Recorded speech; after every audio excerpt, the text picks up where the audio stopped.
오후의 시작 세상의 모든 정보. 안녕하세요. 잠시 자리를 비운 임지용 아나운서 대신해서 진행 맡고 있는 아나운서 남현종입니다. 다양한 작업을 사람처럼 자연스럽게 수행하는 인공지능이 대중화되고 있죠.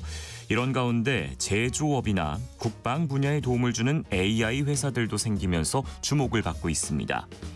잠시 뒤 IT 연구소에서 제조업 생산 현장에 도입되는 생성형 AI가 어떻게 활용되고 있는지, 그리고 활성화되기 위한 과제는 무엇인지 자세히 살펴보겠습니다. 그리고 세무정 톡톡 상담소 돈 되는 라디오 시간에는 온라인 투자 연계금융인 P2P 투자에 대해 알아봅니다. 사회초년생들의 재테크 수단으로도 인기지만 주의할 점도 적지 않은데요. 아직은 생소한 투자 방법인 P2P 투자 자세히 알려드리고 상담도 해드리니까요. 궁금한 분들 계속해서 청취 부탁드리겠습니다. 저희 방송은 KBS 1라디오 유튜브 채널을 통해서도 실시간으로 시청하고 참여하실 수 있습니다. 많은 관심 부탁드리면서 KBS 세상의 모든 정보 지금 시작합니다.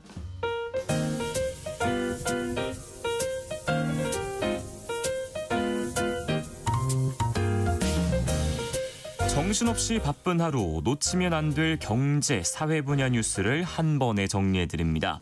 하프타임 뉴스, 먼저 이 시각 시장 상황부터 살펴보겠습니다. 장현재 시황캐스터 연결돼 있습니다. 안녕하세요. 안녕하세요. 네, 코스피가 상승 출발하면서 장 초반에는 3,230선을 넘어섰는데 지금은 어떻습니까? 네, 미국의 금리 인하 기대감과 정부의 대주주 양도소득세 기준 상향 검토 소식이 맞물리면서 시장 상승 가도를 달리고 있습니다. 현재 코스피가 1% 넘게 올라갑니다. 3,253포인트 가리키고 있습니다. 오늘도 외국인과 기관의 쌍끌이 매수세가 유입되며 지수의 상승을 주도하고 있는데요. 외국인 현재 1,788억 원 순매수하고 있고 기관 역시 1,356억 원 매수 우위 기록하고 있습니다. 개인만 홀로 3,528억 원 팔아냅니다. 시가총액 상위 종목 중에서는 반도체 투톱이 나란히 상승하고 있는데요. 특히 SK하이닉스가 6거래일 연속 올라갑니다. 증권가에서 SK하이닉스 주가가 전고점 탈환에 도전해볼 수 있는 환경에 있다는 분석이 나온 영향인데요. 현재 3% 가까운 상승세 기록하고 있습니다. 네, 코스닥은 어떻습니까? 역시 상승세인가요? 네, 코스닥 지수 역시 오름세 보여주고 있습니다. 현재 0.4% 오름세로 822포인트입니다. 다만 코스피와 비교했을 때 이쪽에서는 외국인과 기관 양 매도가 나오면서 지수의 상승폭이 코스피 대비해선 작습니다. 현재 외국인이 560억 원 매도 우위 기록하고 있고 기관 역시 109억 원 순매도입니다. 개인만 홀로 728억 원 사자 포지션 취하고 있습니다. 시가총액 상위 종목 중에선 금리 인하 기대감에 일부 제약바이오 대표주들이 상승세 기록 중인데요. 특히 리쥬란 제조사로 부각되고 있는 파마리서치, 어제 시총 3위에 첫 진입한 이후에 오늘도 상승세 이어가고 있습니다. 현재 1.7% 오름세입니다. 오늘 장에서 눈에 띄는 종목도 짚어주시죠. 네, 오늘 조선기자재 관련주가 또 한 번 주목받고 있습니다. 미국의 비자 이민법 리스크로 마스가 프로젝트에도 타격이 클 것이란 분석들이 나왔지만 주가는 오히려 상승세 이어가고 있는데요.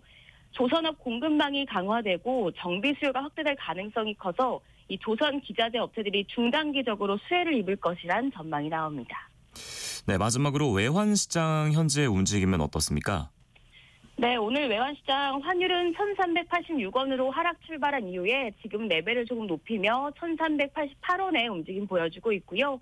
유로화와 엔화 소폭 강세입니다. 유로화가 1,633원, 엔화 942원대에 거래되고 있습니다.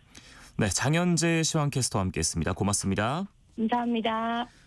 네, 계속해서 하프타임 뉴스 이번에는 임선우 뉴스캐스터와 얘기 나눠보겠습니다. 어서 오세요. 안녕하세요. 네, 자 먼저 우리 국민 300여 명이 미국 이민 당국에 체포돼 구금된 지 닷새째가 됐습니다. 일단 귀국을 도울 전세기는 내일 출발하기로 했는데 현재 상황 먼저 정리를 좀 해볼까요?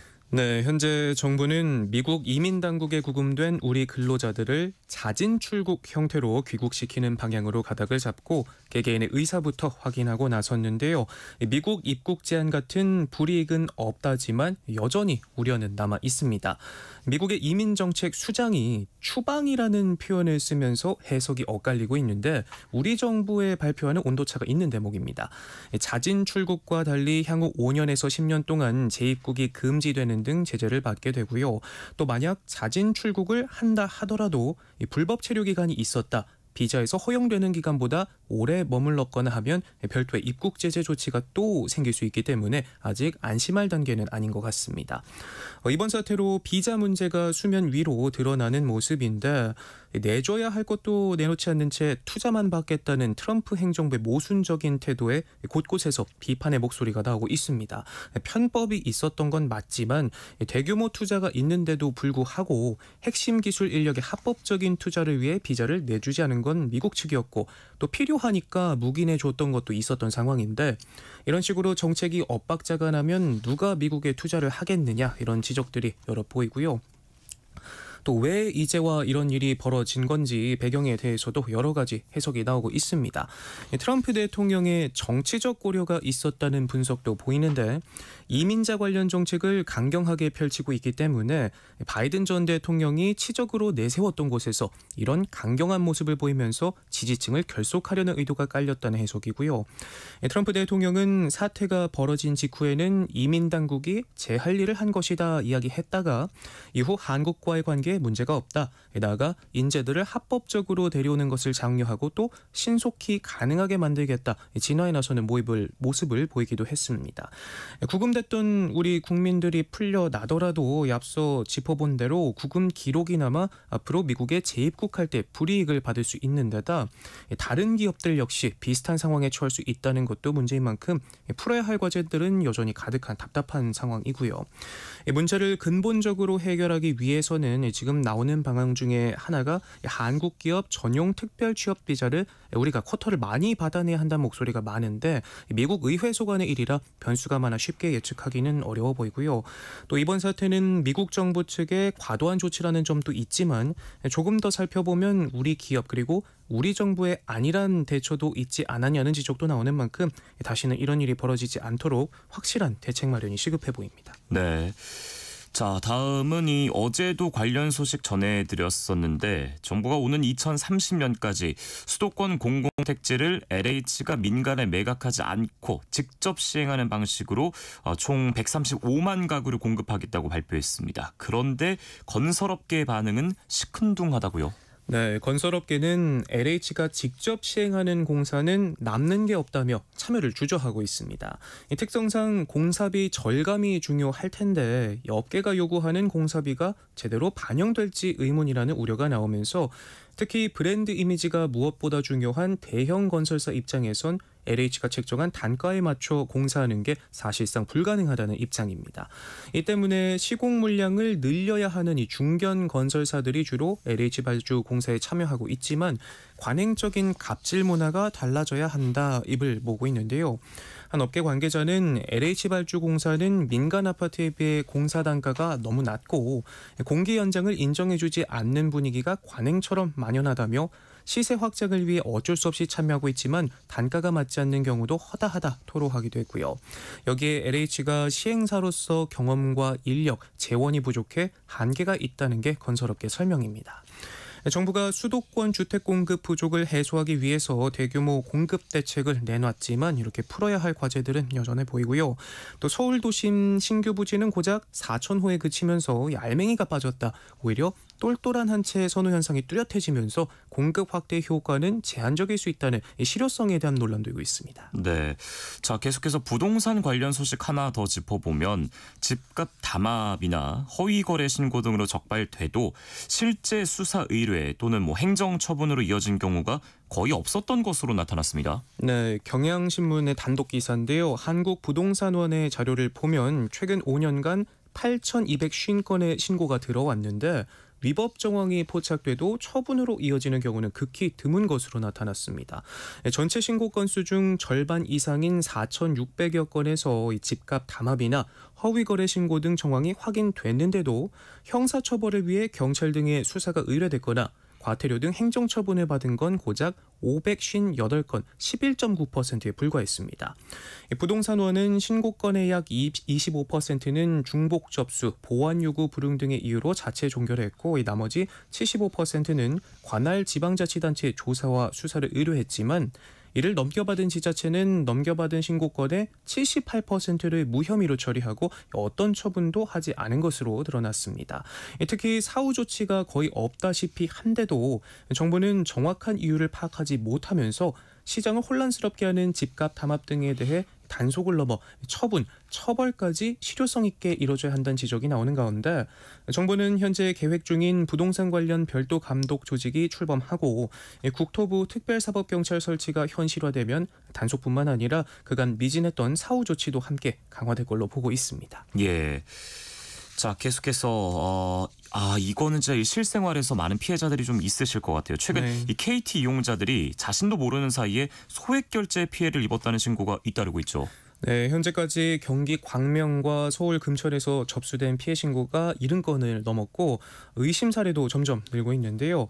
피해자들의 이야기를 들어보면 공통적으로 새벽 시간대 소액 결제 한도가 나도 모르는 새 늘어 있고 문화상품권이나 교통카드 명목으로 결제가 됐다 말합니다. 또 모두 KT나 KT통신망을 이용하는 알뜰폰 이용자들로 인접 지역에서 같은 통신사를 이용했다는 공통점이 있습니다. 경찰이 수사에 나섰지만 범행 경로는 여전히 오리무중이라고 하는데요.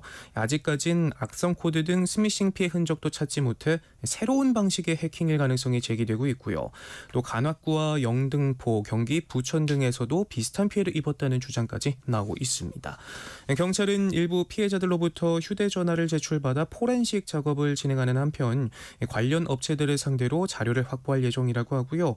KT 측도 결제 한도를 10만 원으로 줄이고 피해 금액이 납부되지 않도록 사전 조치하고 있다 밝혔는데 우리 세모전 가족분들 중에서도 혹시 나도 모르는 새에 피해를 보진 않았는지 한번 체크해 보시고 피해 미리미리 대비하셔야겠습니다. 맞습니다.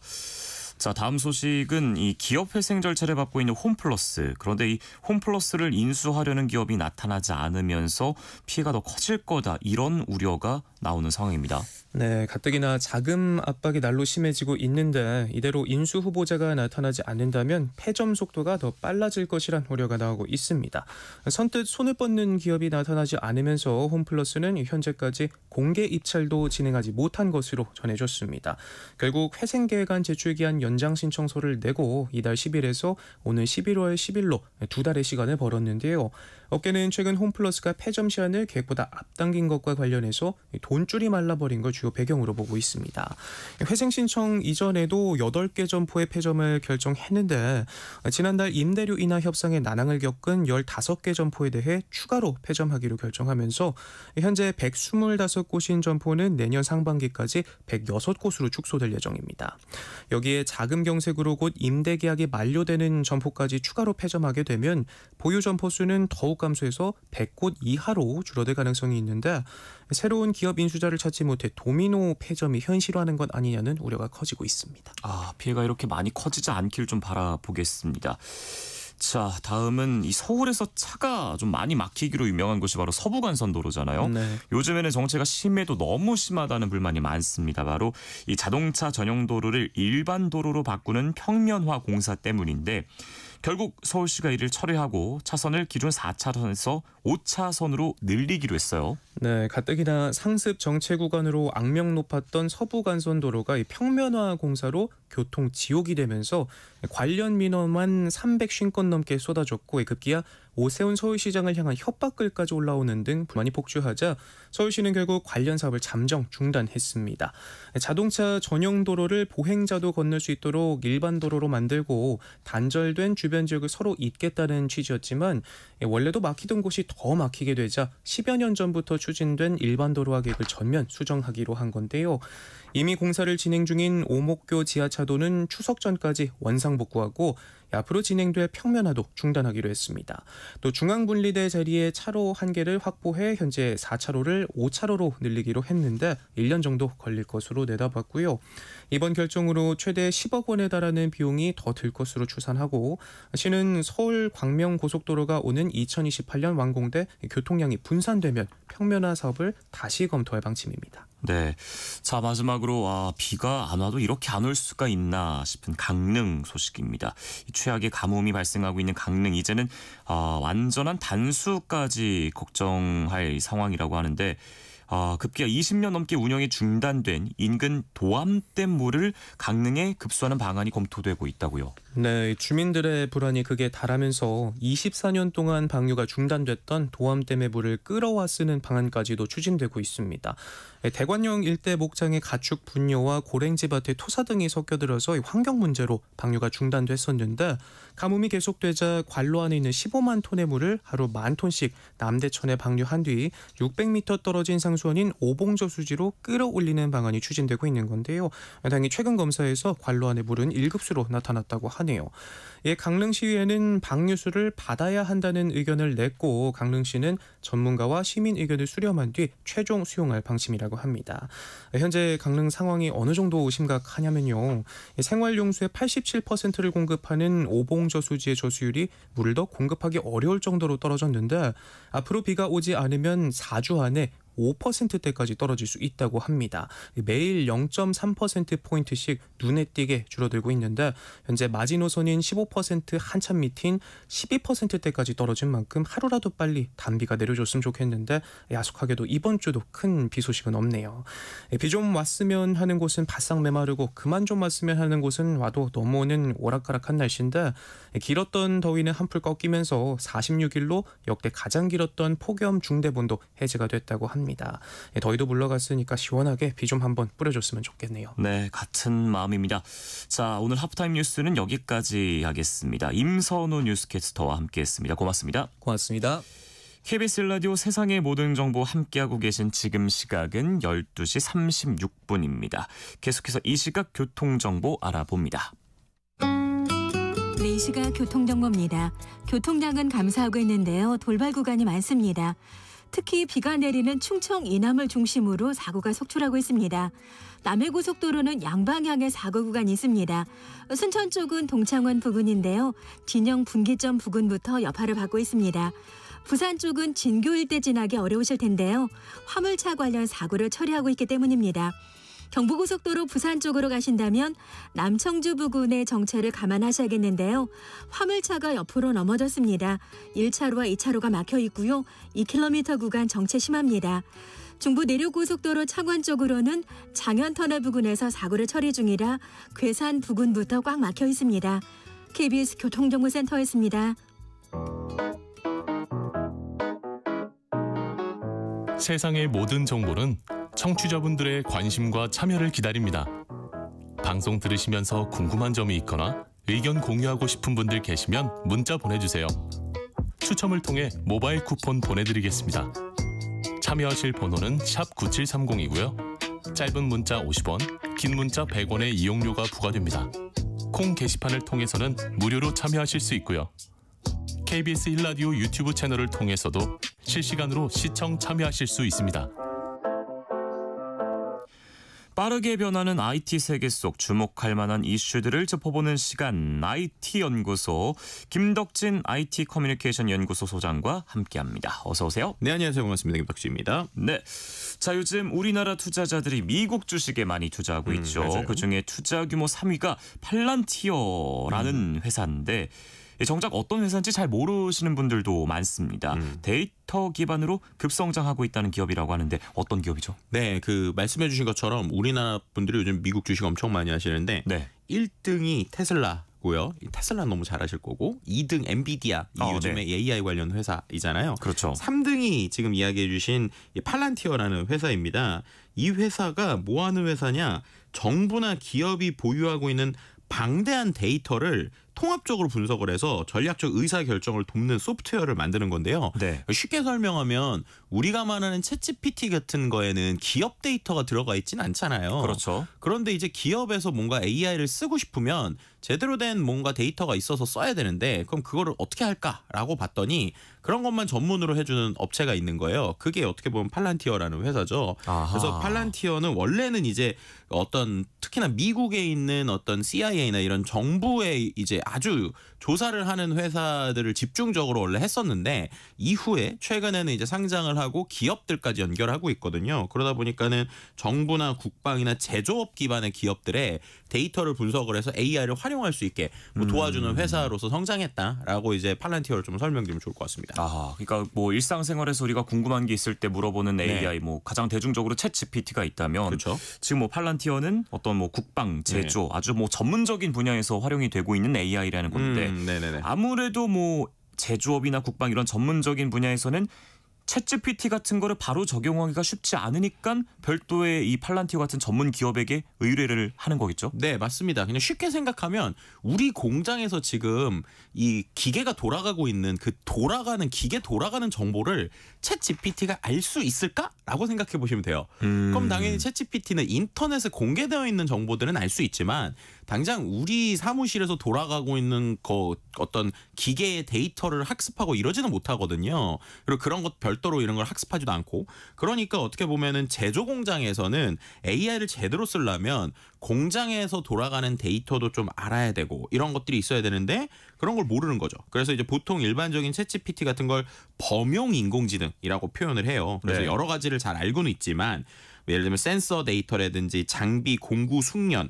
뭐 현장에 대한 경험 같은 이런 것들이 이제 보통 도메인 전문 지식, 그러니까 그 특정 분야의 전문 지식이라고 부르거든요. 그래서 그런 것들은 좀 부족하다라는 겁니다. 근데 이게 그래서 어떤 AI가 똑똑한 문제에 중요한 게 아니라 경험의 문제라는 거예요. 그러니까 단순한 지능이 아니라 경험의 문제이고, 산업 AI 적용이라고 하는 것이 결국에는 이런 경험을 학습하지 못한 이 데이터들이 현장에만 있기 때문이다라는 거고요. 또 한 가지는 이 어떤 그럴싸한 결과물이 챗GPT에 나와도 상관이 없잖아요. 예를 들면 그림 그려 했는데 내가 원하는 그림대로 안 그려줘도 약간 조금 달라도 우리가 그냥 쓰면 되지라고 하는데, 제조 현장에서는 뭔가 조금 어설프면 이게 사고로 이어질 수 있잖아요. 그렇죠. 그러다 보니까 한 80%의 정확도로는 제조에서 의미가 없는 거예요. 그러니까 AI가 제대로 쓰려면 99.999% 혹은 100%의 정확도를 만들어야 되니까 이런 부분은 기존에 있던 챗GPT 같은 걸로는 못하니까 전문 기업들이 들어가서 좀 세팅을 해준다, 이렇게 말씀을 드리면 좋을 것 같습니다.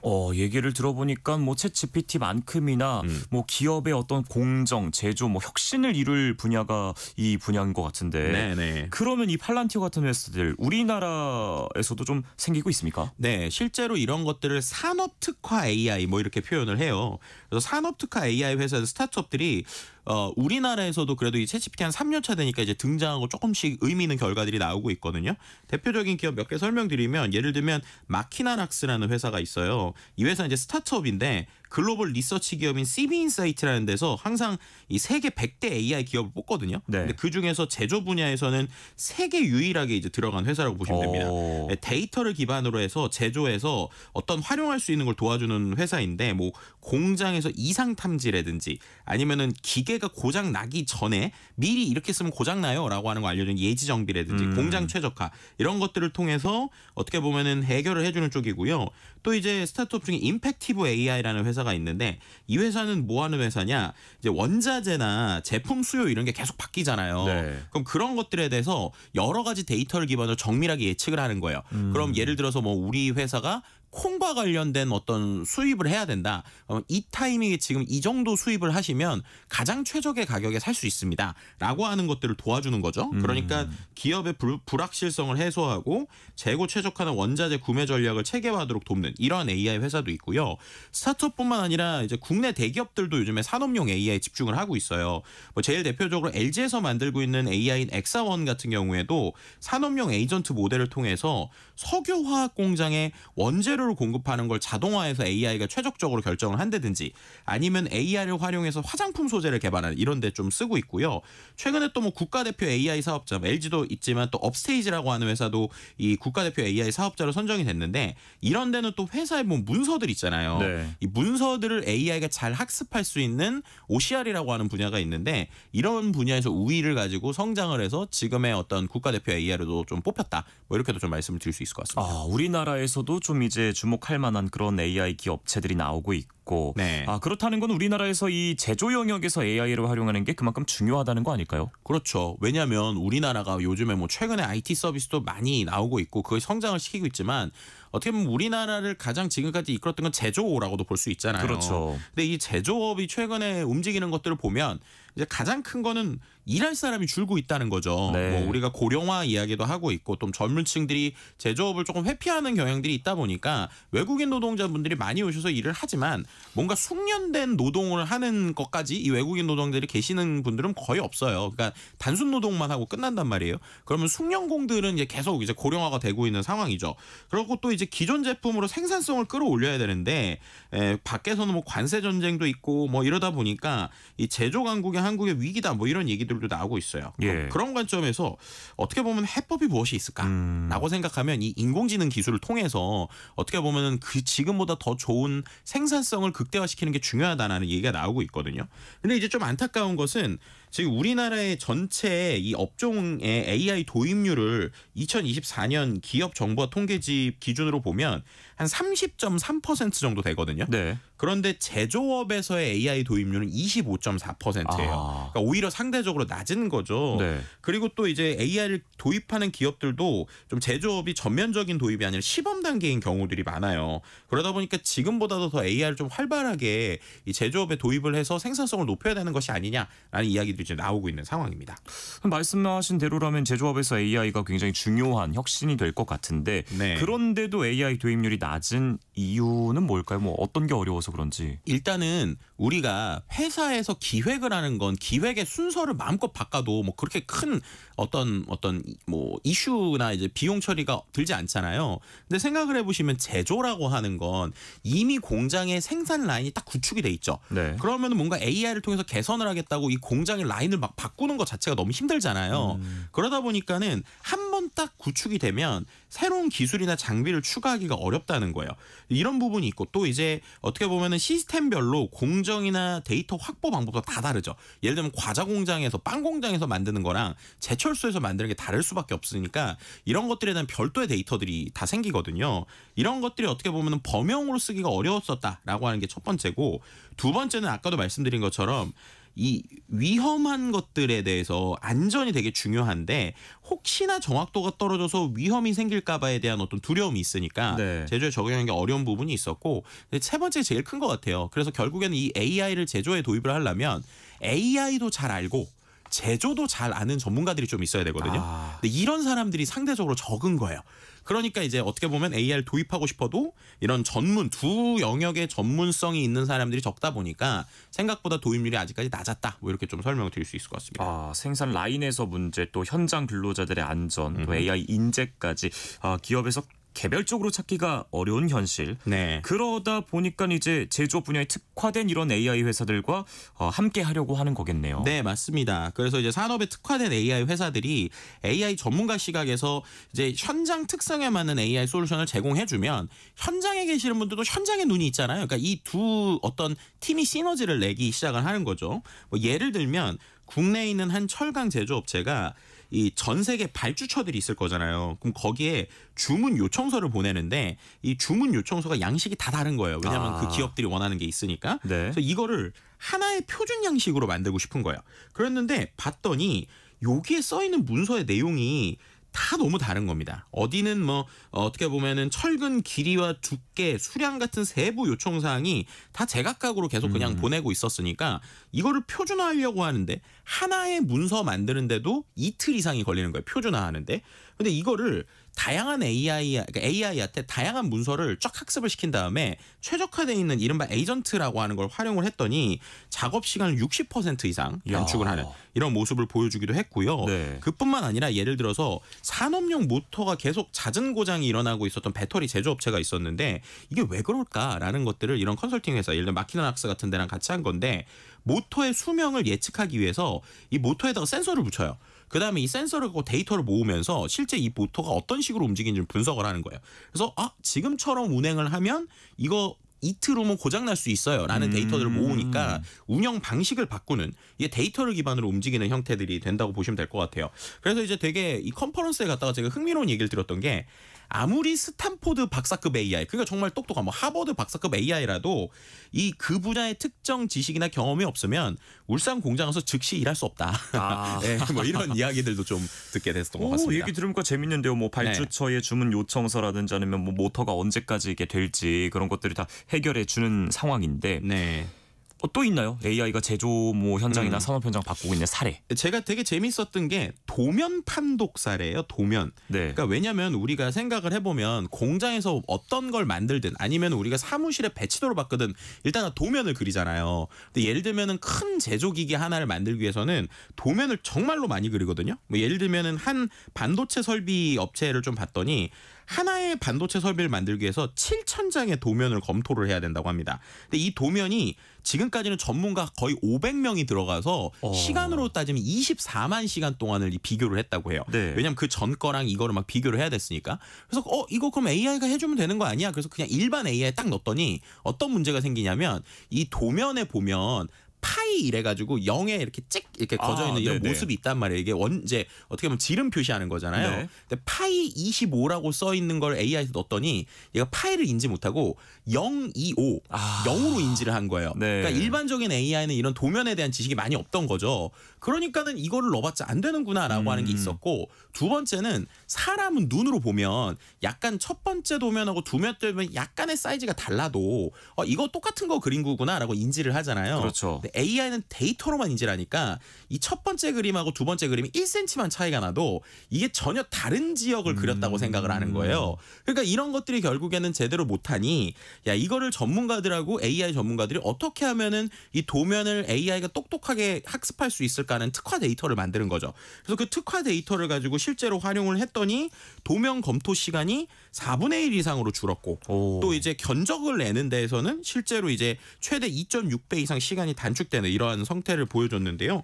결국에는 이런 것들이 이른바 초생산성이라고 할까요? 일의 본질은 유지가 되면서 한 사람이서 할 수 있는 일이 10배, 100배로 늘어날 수 있으니까 지금처럼 제조에서 전문 인력이 부족해지는 상황에서는 AI와 함께 일을 한다는 게 내 일자리를 뺏는다는 개념이 아니라 어떻게 보면은 우리의 생산성을 높일 수 있는 효과적인 도구가 될 수 있구나라고 하는 것들을 좀 많이 요즘 경험을 하는 것 같습니다. 모든 분야에서 뭐 시간이든 할 수 있는 양이든 2배 가까이 지금 성장이 되는 것 같은데 앞으로 점점 더 중요해질 것 같거든요. 네. 더 활성화되려면은 어떤 과제들이 있을까요? 일단은 제일 큰 거 자체가 데이터가 있어야겠죠. 그래서 이제 제조 분야에서 고숙련 기술자들이 이른바 이제 암묵지라고 해서 우리가 경험을 통해서 얻은 지식들이 있잖아요. 근데 이걸 AI한테 주려면 이 경험을 통해서 얻은 지식을 데이터, 그러니까 문서처럼 만들어야 되거든요. 그래서 그런 것들을 어떻게 구성할 거냐라고 하는 것들이 제일 먼저일 것 같고요. 그 외에 또 이런 산업용 AI가 적용될 때 약간 리스크가 적은 것들. 그럼 네. 예를 들면 사무직이나 이런 데서 AI 이렇게 쓰는 게 좋네라고 하는 것들을 문화적으로 만들어가는 이 두 가지가 좀 필요하지 않나라고 지금 이제 현장에서는 얘기를 하고 있습니다.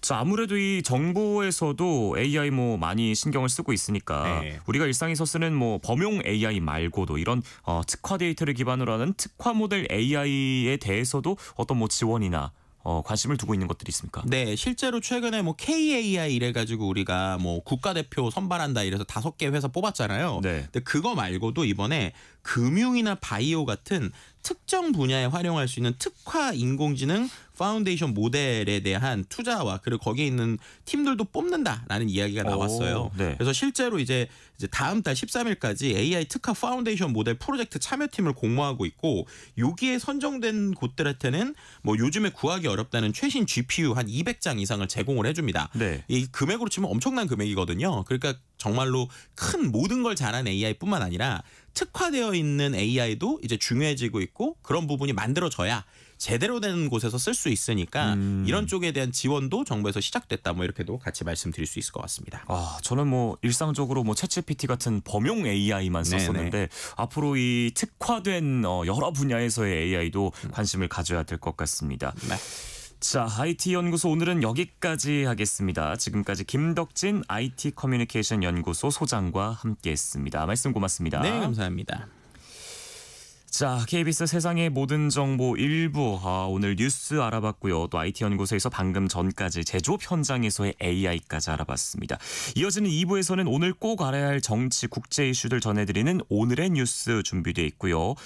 또 톡톡 상담소 돈 되는 라디오 그리고 과학적인 얘기 나눠보는 한낮의 과학실까지 계속해서 기다리고 있습니다. 많은 청취 부탁드리겠습니다. 자, 그러면 저는 잠시 후에 1시 정각 세상의 모든 정보 2부에 다시 인사를 드리겠습니다.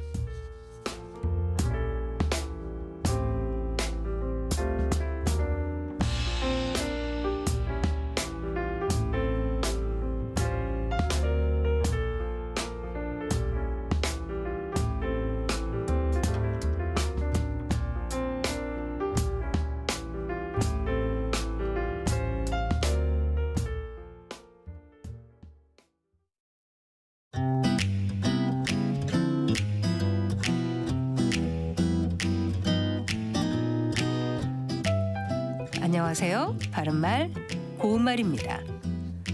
우리말 관용구에 드나 노으나 하나뿐이다 라는 말이 있습니다. 이 관용구에 사용된 동사는 들다와 놓다인데요. 이 표현은 오직 하나뿐이다를 뜻합니다. 예를 들어 내 아내는 드나 노으나 하나뿐인 내 사랑이다. 이렇게 말할 수 있습니다. 오직 하나만 있고 둘은 없다는 뜻의 한자 표현으로 유일무이하다가 있는데요. 이와 같은 뜻의 우리말 표현으로 둘도 없다가 있죠. 그는 어린 시절부터 나의 둘도 없는 친구다. 같이 쓸 수 있습니다. 둘도 없다는 한 단어가 아니고 관용구니까 둘도와 없다를 띄어서 씁니다. 또 그보다 더 나은 것이 없다란 뜻의 형용사로 다시 없다가 있습니다. 다시 없는 영광, 다시 없을 기회 같은 표현으로 많이 사용하는데요. 참고로 또다시라는 표현을 붙여서 써야 할지 띄어서 써야 할지 혼동되는 분도 계실 텐데 또다시는 다시를 강조해서 이르는 말로 붙여서 씁니다. 그리고 우리말 동사 기울이다는 정성이나 노력 따위를 한 곳으로 모으다란 뜻인데요. 그 앞에 심혈, 정성, 관심, 주의, 노력, 신경, 귀와 같은 표현을 목적어로 쓸 수 있습니다. 지금 말씀드린 명사들을 목적어로 쓰는 것이므로 앞에 명사와 기울이다는 띄어서 씁니다. 누군가의 말을 열심히 듣는다고 할 때 귀 기울여 듣다라고 하는데 이때는 귀, 기울여, 듣다 이 세 단어를 모두 띄어서 씁니다. 지금까지 바른말 고운말 아나운서 국혜정이었습니다.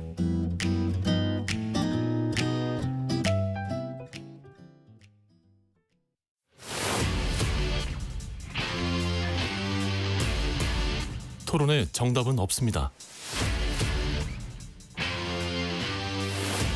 토론이 세상을 바꿀 수도 없습니다. 하지만 질문은 새로운 세상을 만들 수 있습니다. 질문으로 올바른 세상을 만드는 첫걸음. 평일 저녁 7시 20분 KBS 열린 토론.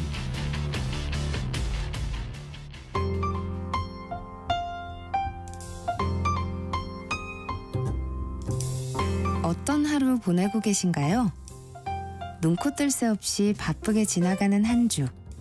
따뜻한 시선으로 하루를 마무리합니다. 당신을 위한 지식 쉼터.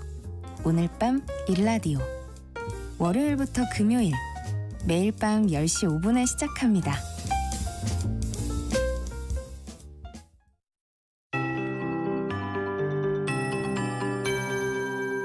KBS 58분 날씨. 전국이 흐린 가운데 충청도와 남부지방, 제주도를 중심으로 비가 내리고 있고요. 곳곳에는 시간당 10에서 20mm의 다소 강한 비가 쏟아지고 있습니다. 오후부터는 빗줄기가 더 굵어지면서 전남 남부와 제주도는 오후부터 지리산 부근과 경남 해안은 밤부터 시간당 30mm 안팎의 폭우가 쏟아지는 곳이 있겠습니다. 내일까지 예상되는 비의 양은 전남과 경남은 10에서 곳에 따라 80mm 30mm 이상 되겠고요.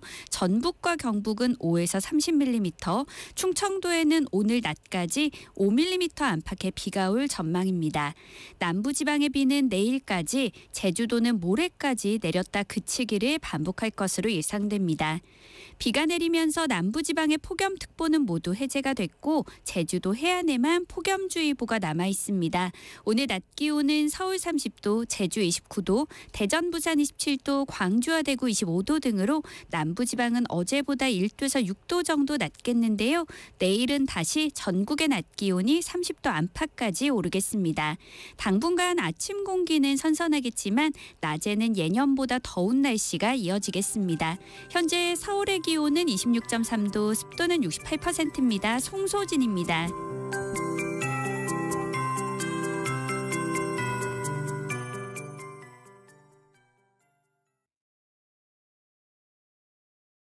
정성을 다하는 국민의 방송 KBS가 한시를 알려드립니다.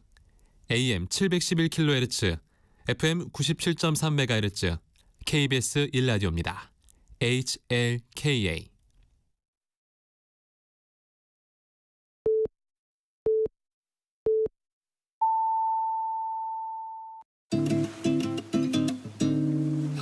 나른한 오후를 책임질 영양 만점 지식 비타민.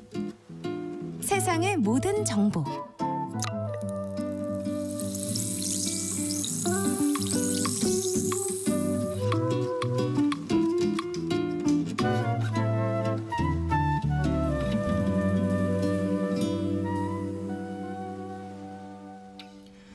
세상의 모든 정보 2부 출발하겠습니다. 2부에서는 정치, 국제 이슈 전해드리는 오늘의 뉴스, 그리고 청취자 여러분의 작은 궁금증까지도 신속 정확하게 해결해드리는 세무정 톡톡 상담소, 오늘은 화요일 코너죠. 돈 되는 라디오 시간이 기다리고 있습니다. 오늘은 차입자와 투자자를 연결해서 대출을 중개하는 온라인 투자 연계금융인 P2P 투자에 대해 살펴볼 텐데요. P2P 투자 방법과 유의사항에 대해서 자세히 알려드리겠습니다. P2P 투자 관련해서 궁금한 점 있으셨다면 상담도 해드리고 또 추첨 통해서 총 5분께 모바일 햄버거 쿠폰 보내드리니까요. 문자로 많은 참여 부탁드리겠습니다. 미리미리 보내주세요. 문자 보내실 곳은 샵 9730번, 짧은 문자 50원, 긴 문자는 100원의 정보 이용료가 있습니다. 콩 게시판에서는 무료로 참여하실 수 있고요. 그럼 먼저 라디오 정보센터 뉴스 전해드립니다. 더불어민주당 정청래 대표가 이재명 정부 출범 후 첫 정기국회 교섭단체 대표연설에서 내란 청사는 정치 보복이 아닌 시대정신이라며 국민의힘을 향해 내란과의 절연을 촉구했습니다. 검찰, 사법, 언론 등 3대 개혁 추진 의지를 강조하면서 이재명 정부 성장 정책에도 당력을 집중하겠다고 밝혔습니다. 국민의힘은 민주당 정청래 대표의 교섭단체 대표연설이 민생보다 이념으로 가득 채워져 있었다고 비판했습니다. 통일교 측의 불법 정치자금을 받은 혐의로 구속영장이 청구된 국민의힘 권성동 의원 체포동의안이 국회 본회의에 보고됐습니다. 표결은 모레 이뤄질 가능성이 큽니다. 김건희 씨 측에 금거북이를 건넨 정황이 드러나 논란이 된 이배용 국가교육위원회 위원장의 사직서가 대통령의 재가를 통해 수리됐습니다. 윤석열 전 대통령 부인 김건희 씨의 공천계 모욕 핵심 인물인 김상민 전 검사가 오늘 특검에 출석했습니다. 김 전 검사는 취재진 앞에서 오해와 억측, 확증 편향 오류 등의 표현을 언급했습니다. 지금까지 라디오 정보센터 뉴스 정한나였습니다.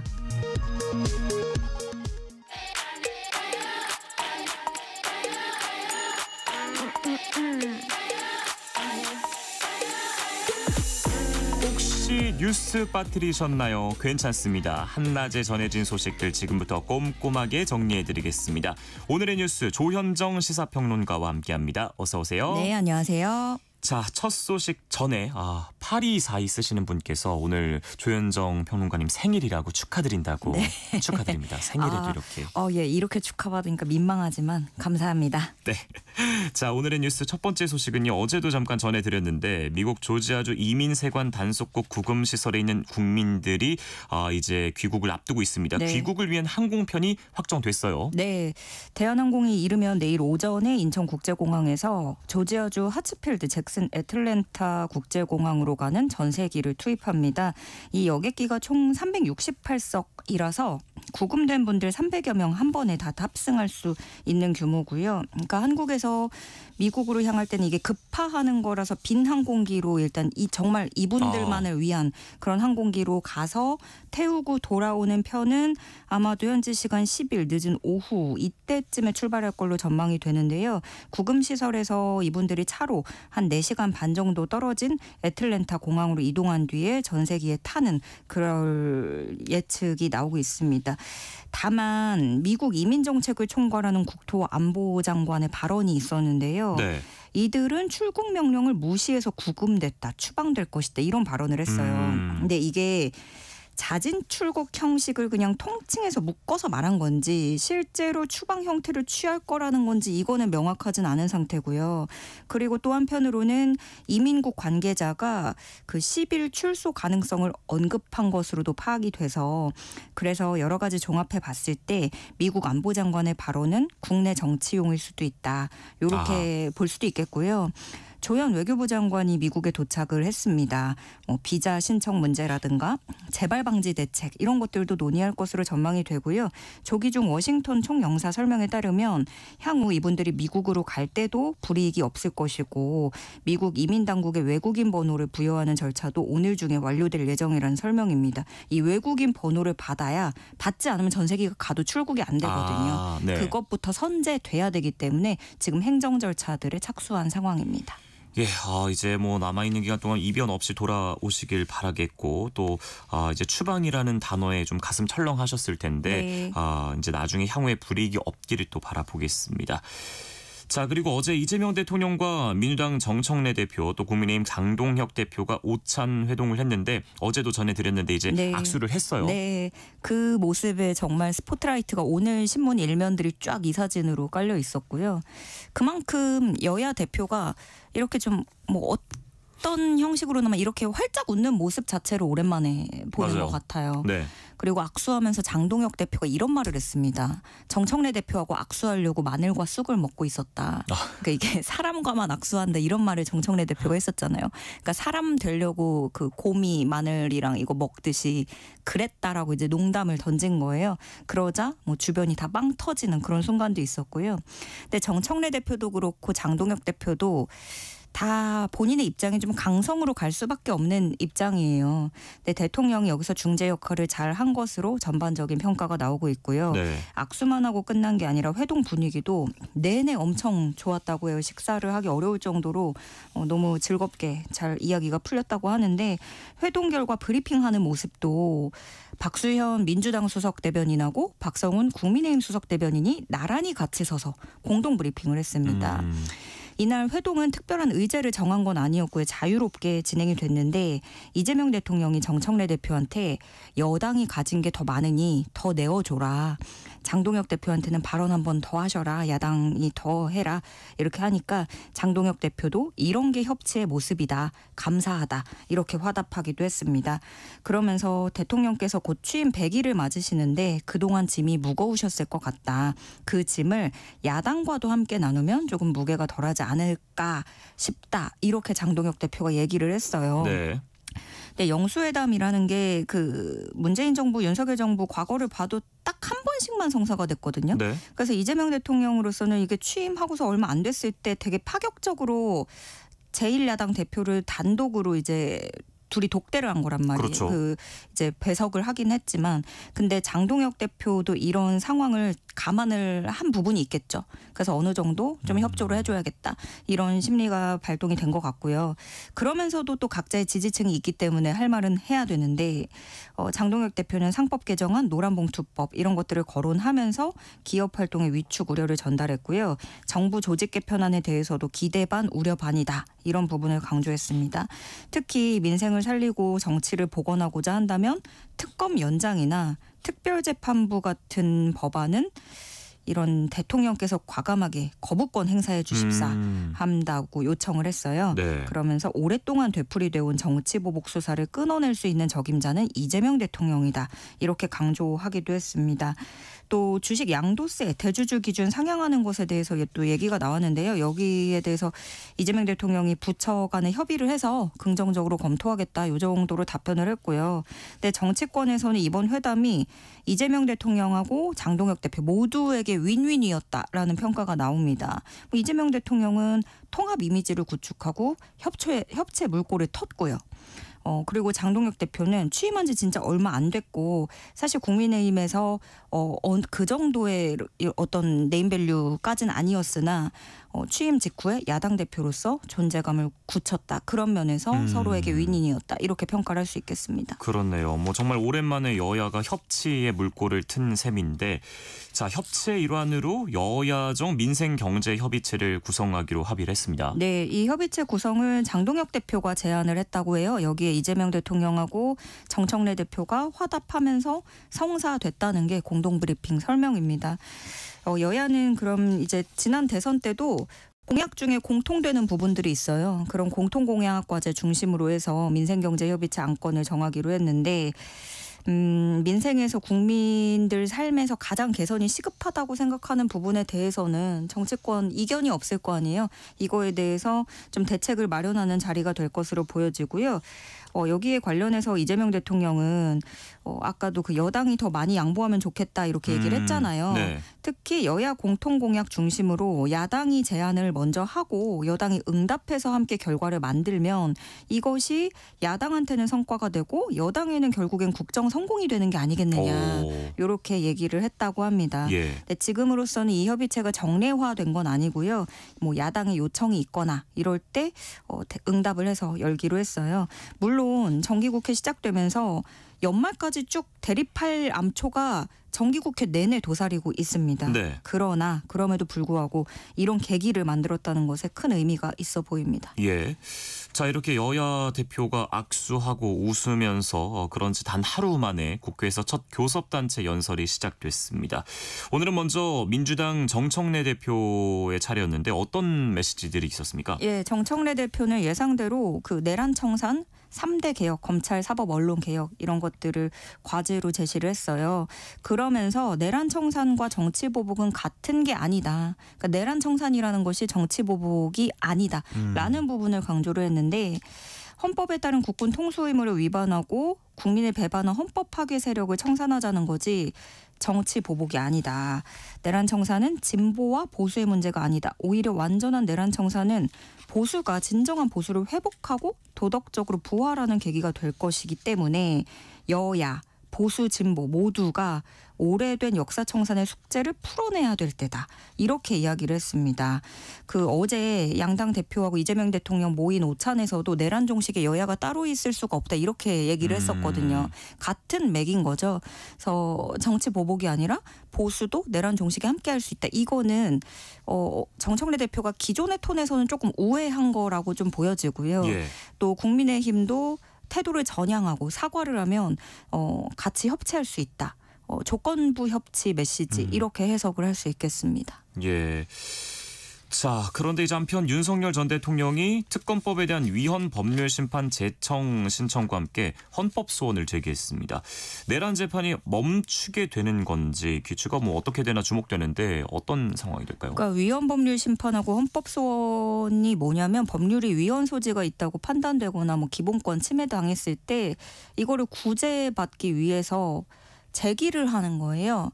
그러니까 윤 전 대통령 법률대리인단이 어제 오후에 5시쯤에 언론 공지를 냈는데 정리하자면 특검은 지금 위헌이다. 그러니까 위헌 여부 따져달라. 정당하지 않다. 우리는 헌법소원 제기하겠다. 이겁니다. 그러니까 구체적으로는 현행 특검법은 입법부가 행정부의 고유 권한에 개입해서 특정 정당을 배제하고 특검을 임명한 다음에 수사 범위와 대상을 지정해서 권력 분립의 원칙을 훼손하고 있다라고 주장을 하고 있어요. 네. 또 특검법이 헌법상 영장주의도 위반하고 있다고 이런 주장을 하기도 했는데요. 국회 제적의원 5분의 3 이상 찬성해서 압수수색에 관한 법관의 영장주의를 배제할 수 있도록 규정한 게 헌법의 신체적 자유보장 관련 체계를 무력화시켰다라는 주장을 펴고 있습니다. 그런데 위헌법률 심판 같은 경우에는 법원 제청이 있어야 심판 절차 진행할 수 있거든요. 그리고 심판 결과가 나오는 동안에 관련한 재판은 중단이 됩니다. 네. 그래서 법원이 이번에 윤 전 대통령 측이 이번에 제기한 이 재정 신청을 받아들이면 현재 진행 중인 재판이 중지되는 거예요. 그리고 윤 전 대통령 구속 만기일이 내년 1월 18일입니다.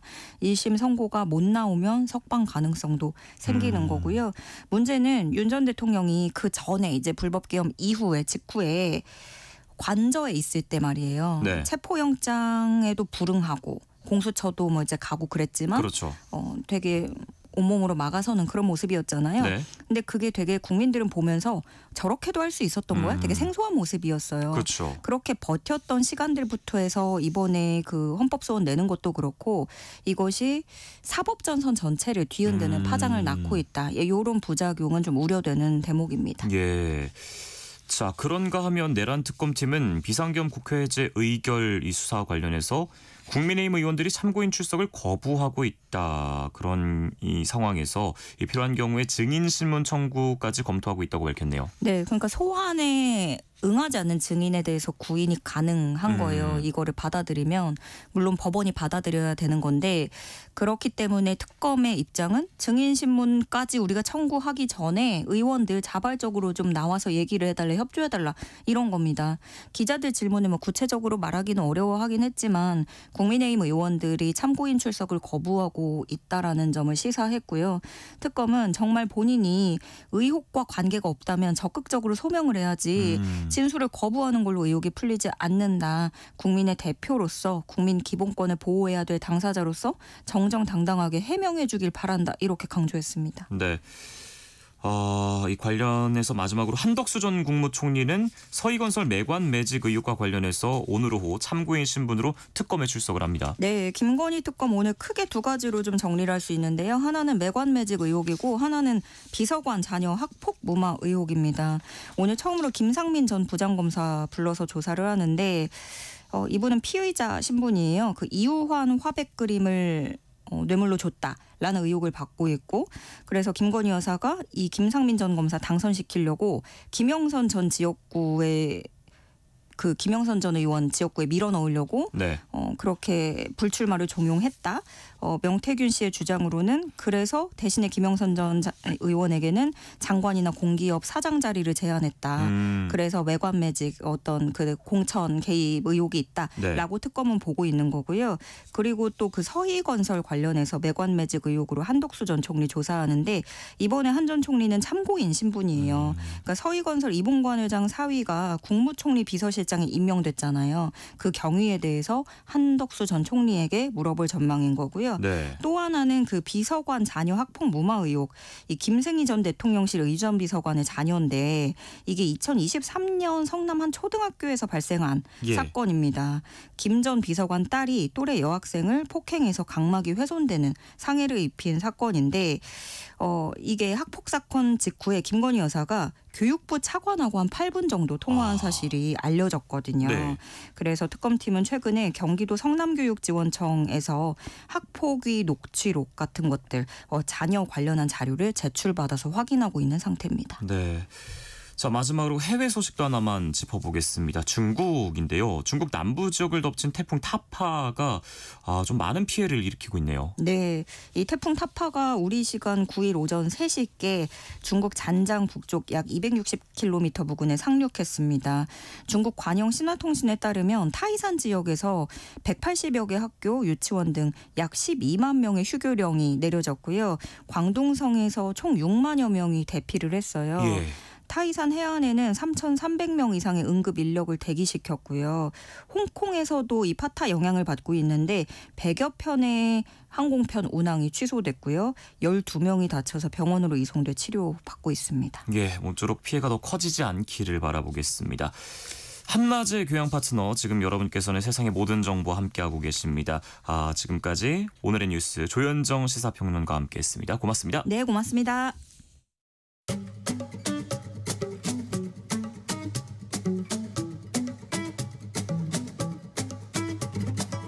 지금 바로 세모정에 물어보세요.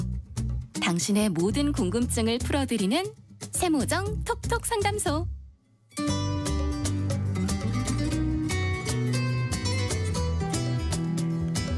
허리띠를 졸라매도 벅찬 고물가 시대, 여러분 주머니 사정에 꼭 맞는 맞춤형 재테크 솔루션을 처방해드리는 시간이죠.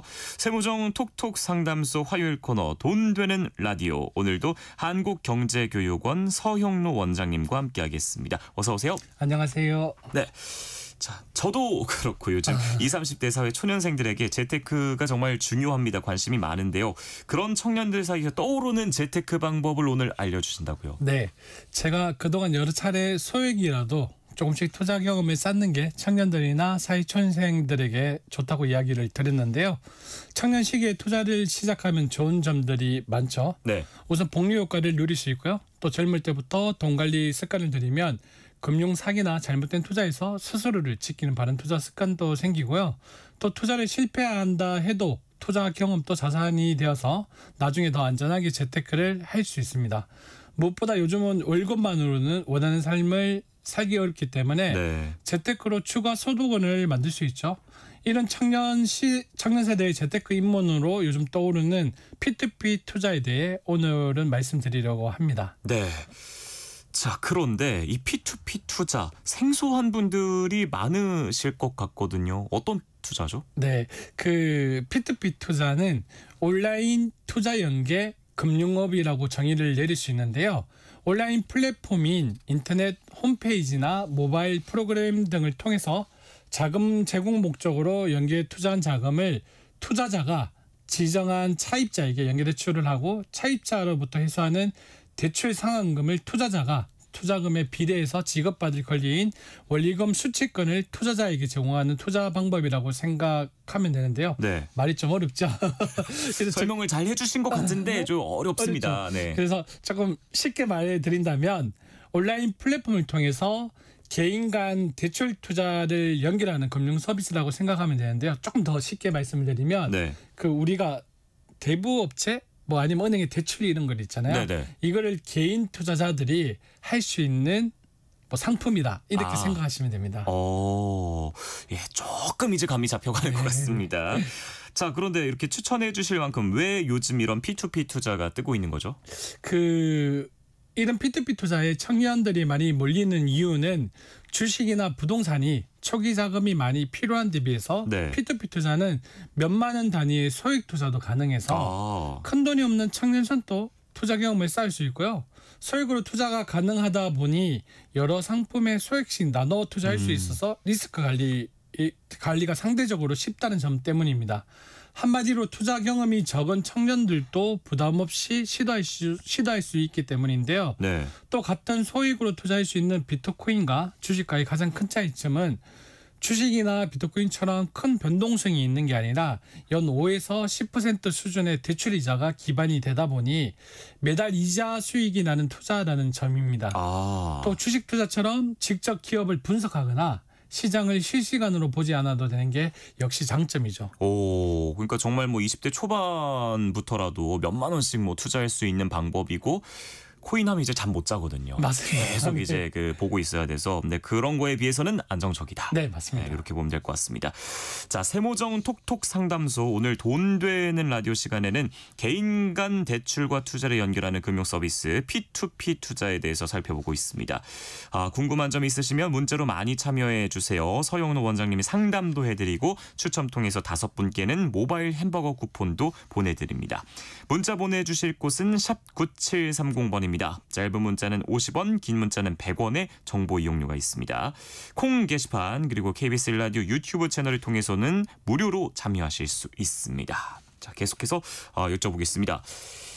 이 말씀 들어보니까 정말 사회 초년생들에게는 구미가 당기는 투자 방법 P2P 투자인 것 같은데 그래도 투자니까 장점만 있는 건 아닐 거 아니에요. 네, 맞습니다. 모든 투자에는 장점도 있고 단점도 있잖아요. 이는 P2P 투자에도 주의하셔야 할 점이 있는데요. 일단 원금 보장이 안 된다는 점을 인지하셔야 합니다. 원금 보장이 안 된다고요? 네. P2P 상품은 또 예금자 보호 대상이 아니기 때문에 기본적으로 차입자가 원리금을 상환하지 못할 경우 투자자에게 손익이 기속됩니다. 네. 또 부실률에 따라 손실 가능성이 있는데요. 일부 P2P 업체에서 자체적으로 부실 보상 자금을 마련해 투자자에게 손실이 발생했을 때 일부를 보전한다고 광고를 하고 있지만 일부 상품에만 한정적인 경우가 대부분이고 손실 보전 금액도 그렇게 높지 않아서 부실 대출 발생 시 투자 원금의 손실이 발생할 수 있다는 점 꼭 알아두셔야 합니다. 원금 보장 안 되고 투자 원금 손실도 있을 수 있다는 점 꼭 알아두셔야겠는데 그런 만큼 어떻게 어느 분야에 투자할지 더 신중해야겠는데요. 맞습니다. 실제 일부 P2P 플랫폼에서는 과거에 사기나 부도 사례도 있었던 만큼 꼭 금융위원회에 등록된 합법적인 플랫폼을 활용하는 게 좋고요. 네. 특히 100% 안전을 보장한다거나 원금이 보장된다는 업체는 유사 수신 행위 업체에 해당될 수 있으니 투자를 피하는 것이 바람직합니다. 또 고위험 상품이기 때문에 리스크 관리를 위해 분산 투자는 필수이고요. 전체 자산 중 10에서 20% 이내로 투자를 하게 되면 비교적 안정적인 포트폴리오를 구성할 수 있습니다. 말씀드린 대로 P2P 상품은 제도권 금융상품이 아니거든요. 네. 그래서 일반적인 제도권 금융상품보다 투자자 본인의 리스크 관리가 정말 중요하고요. 또 가끔 젊은 청년들이 무리하게 대출을 받아서 투자를 하는 경우도 있는데 P2P 투자는 고위험 상품 이기 때문에 대출을 받아서 투자하는 건 절대 안 됩니다. 예, 금융위원회 등록된 합법적인 플랫폼 이용하고 전체 자산에서 한 1-20% 이내 그리고 대출 받아서 하면 안 된다. 네, 맞습니다. 네, 이 정도 주의점이 있습니다. 또 말씀하신 고위험 상품 중에 대표적으로 이제 부동산 PF 자금이 있잖아요. 그러면 이 부동산 PF 자금에 대한 P2P 투자도 있습니까? 네, 당연히 있습니다. 네. 부동산 PF 상품은 빌라 등의 건축 자금을 미리 대출해주는 계약에 투자하는 상품인데요. 여기서 특이점은 정상적으로 건축이 되고 분양이 되어야만 담보가 생성되는 상품입니다. 예를 들어서 P2P PF 투자를 했는데 처음에 땅에 대해서 담보를 잡았을 때는 땅에 대한 가치가 그렇게 크게 높진 않잖아요. 네. 그래서 건축물이 생기고 나서 분양이 되어야지 비로소 이 담보의 가치가 올라가는데 특히 미분양이 발생하거나 금융권으로부터 대출이 제한될 경우에는 투자금 상환 지원이 마련되지 않아서 대규모 장기 연체가 발생할 가능성이 높아서 주의해야 합니다. 네. 그래서 투자 결정 시 담보권이나 선우순위 여부 그리고 건축물 대상 지역 등을 확인하고 P2P 업체가 공사 진행 사항을 홈페이지에 상세히 공시하는 업체인지 확인하는 게 중요하고요. 그렇기 때문에 부동산 PF, P2P 투자 시 여러 상품에 분산 투자하는 것이 바람직하고요. 채무 불이행 시 변제 순위나 LTV 비율 그리고 상환 재원 확보 여부를 꼭 확인하셔야 됩니다. 마지막으로 해당 부동산의 사업성도 잘 판단해야 되겠죠. 부동산 시장 상황 변화에 따라 적정 분양가도 떨어질 수 있으므로 상품 투자 시점에 부동산 경기 전망이나 해당 사업장 인근의 최근 분양률 등은 반드시 확인해야 합니다. 예. 근데 앞서 말씀하셨듯이 이 예금자 보호 대상이 아닌 상품이 있으니까 어떤 P2P 업체를 찾아야 될지가 굉장히 중요할 것 같아요. 네, 맞습니다. 다시 한번 강조드리겠습니다. P2P 금융상품은 예금자 보호 대상이 아니기 때문에 대출 차입자가 만기에 상환을 하지 못하면 투자원금 전체를 돌려받지 못하게 됩니다. P2P 업체, 즉 온투업자에게 기책 사유가 없는 이상 투자 손실은 전부 투자자가 부담해야 하기 때문에 상품 정보를 꼼꼼히 확인하고 투자해야 하고요. 그렇기 때문에 업체가 금융위원회에 등록된 업체인지 확인하는 것도 중요하겠죠. 만약에 무등록 업체를 이용하면 해당 업체의 위법 부당한 행위가 있더라도 온라인 투자 연계 금융업 및 이용자 보호에 관련한 법률인 온투법에 따른 투자자 보호를 받을 수 없습니다. 그래서 꼭 등록업체인지 확인해야 하고요. 또 온라인 카페 등을 통해서 P2P 업체 평판을 확인해 볼 필요도 있는데요. 현재 P2P 업체는 금융관련법상 제도권 금융회사가 아니기 때문에 금감원의 검사 대상 기관이 아닙니다. 그래서 성급하게 투자하기에 앞서 투자자 카페 등에서 P2P 업체의 연체 발생 사실이나 아니면 뭐 투자 후기 그리고 상품 자료 등을 분석해보고 투자 여부를 결정하는 것도 필요합니다. 과도한 리워드 제공 및 이벤트 업체는 투자에 각별히 유의하셔야 합니다. 그러면 만약에 투자를 했다가 후회해서 뭐 빼거나 중도 해지를 할 수는 있습니까? 투자 모집이 완료된 P2P 금융 상품의 경우는 은행의 예금 등과는 달리 투자자의 중도 해지가 불가합니다. 그래서 P2P 투자는 여유 자금으로 하는 것이 바람직하며 투자 전 충분한 고민을 한 후 투자를 결정하는 게 좋습니다. 다만 투자자는 투자금 모집이 완료되기 전까지 연계 투자 계약 신청을 처리할 수 있으며 모집 완료 후에는 전문 투자자 등에게 제한적으로 원리금 수취권 양도는 가능합니다. 예. 자, 여전히 또 생소하신 분들도 있으실 것이고 방금 전에 한 1, 2분은 저희가 주의할 점만 얘기를 해드렸기 때문에 다시 한번 P2P 투자의 이 장단점을 간략하게 좀 정리해 주신다면요. 너무 단점을 얘기를 했는데요. 근데 사실은 장점도 많습니다. 먼저 장점으로 P2P 투자는 온라인 플랫폼을 통해 개인이나 기업에 돈을 빌려주고 이자를 받는 투자 방식이기 때문에 기본적으로 은행의 예적금 대비 상대적으로 높은 수익률을 기대할 수 있습니다. 초기 자금이 적어도 참여할 수 있는 소액 투자가 가능한 상품이란 점, 그리고 이로 인해서 돈을 빌려가는 사람인 차주를 여러 명이나 여러 프로젝트로 분산 투자할 수 있어 리스크를 줄일 수 있는 것도 장점입니다.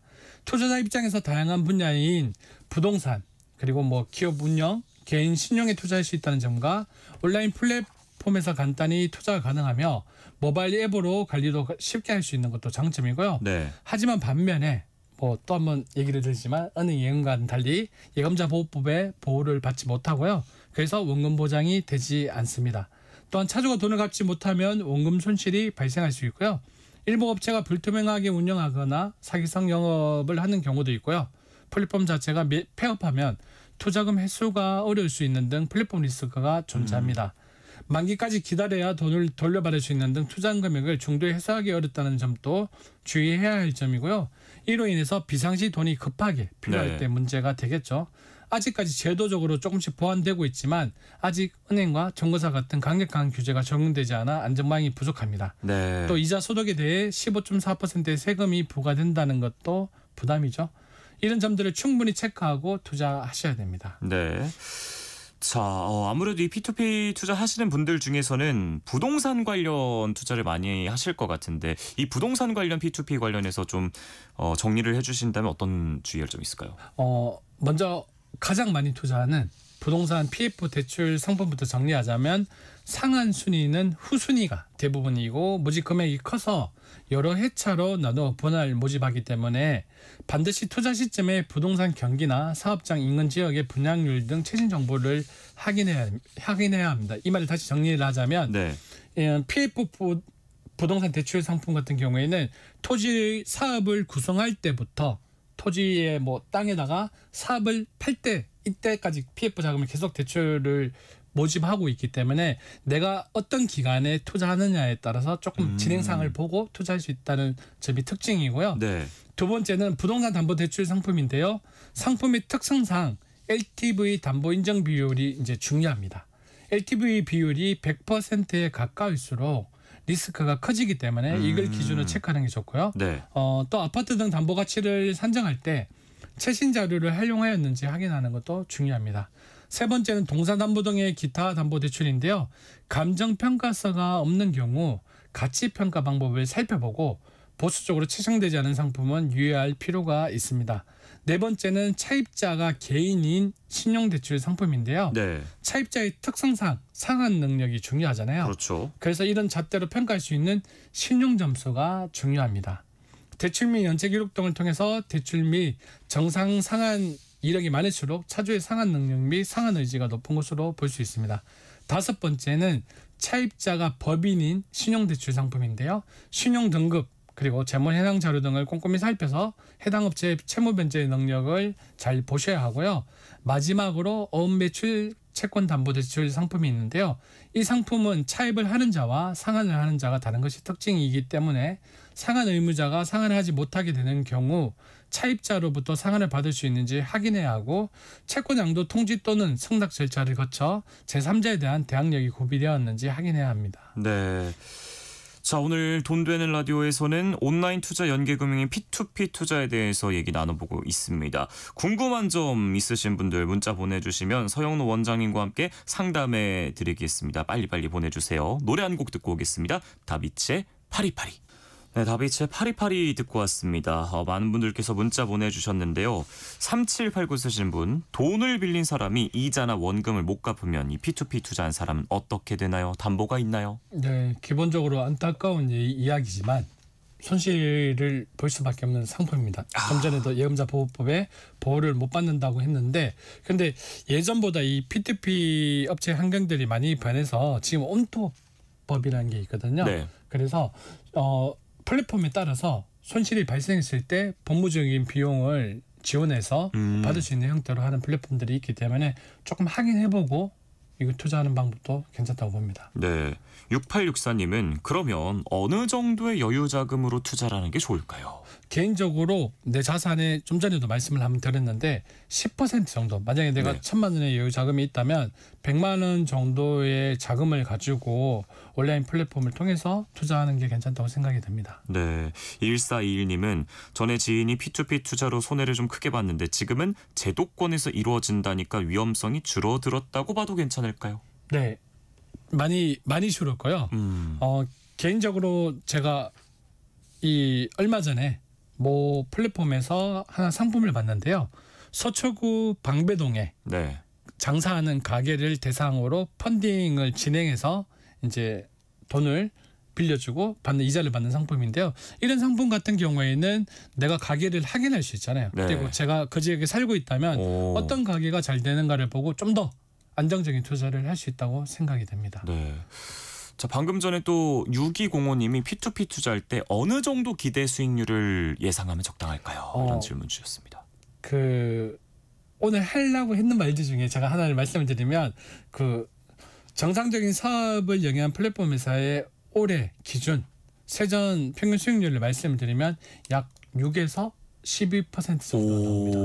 그래서 제가 오늘 방송에서 너무 어차피 투자 상품이고 생소하다 보니까 일단은 위험성에 관한 얘기만 조금 많이 강조를 했었는데요. 실제적으로 아주 간단하게 생각을 해서 돈을 빌려주고 이자를 받는 그런 곳이 은행이잖아요. 그렇죠. 그리고 조금 나쁜 쪽으로는 뭐 사채업자들도 있는데 이 P2P 투자는 간단하게 우리 같은 일반적인 시민들도 돈을 빌려줄 수 있는 온라인 플랫폼이라고 생각하시면 되고요. 그리고 실제적으로 그만큼 위험하지는 않고 그리고 네. 은행 이자보다는 좀 더 높은 이자를 가져갈 수 있고요. 예를 들어서 주식이나 비트코인 같은 경우에는 변동성이 정말 심하잖아요. 그래서 좀 더 안정적으로 가져가시는 투자 상품이라고 생각이 들고 그리고 상환 방식도 네. 만기에 뭐 6개월이나 12개월 이후에 만기에 일시적으로 받는 상품도 있고 이자를 매달 받으면서 만기에 또 상환금을 받는 상품도 있습니다. 네. 그래서 잘 활용한다면 돈을 굴리고 그리고 투자 상품을 익혀나가는 데 도움이 된다고 생각이 됩니다. 네, 분명히 이제 장단점이 확실한데 오늘 원장님께서 말씀해 주신 그 주의점만 잘 확인해 보고 투자하면은 또 쏠쏠한 재미 보시지 않을까 싶기도 합니다. 자, 참여해 주신 분들 중에서는 추첨 통해서 햄버거 쿠폰 보내드리니까요. 방송 끝나고 홈페이지에서 당첨자 확인 부탁드리겠습니다. 자, 오늘 계속 말씀드린 것처럼 오늘 소개해드린 P2P 투자 예금자 보호법의 보호를 받지 못하기 때문에 원금 보장 안 되고 투자 원금 손실도 있는 그런 재테크 방법이니까요. 투자하실 때 꼭 신중하게 하시길 바라겠습니다. 그럼 오늘 세무정 톡톡 상담소 돈 되는 라디오는 여기서 마치겠습니다. 서형로 한국경제교육원 원장님과 함께했습니다. 고맙습니다. 네, 고맙습니다.